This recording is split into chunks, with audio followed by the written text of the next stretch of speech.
First go to File and select Open. Select these two images. Click Open. Now go to the second image window.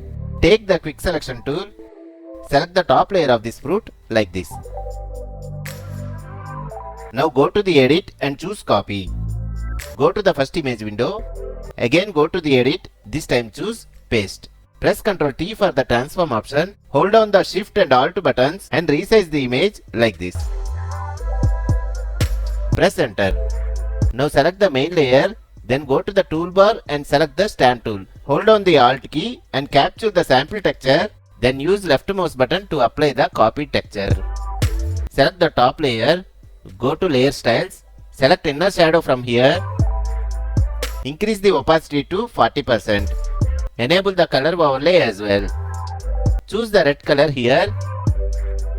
Reduce the opacity to 25%. Let's see the final result.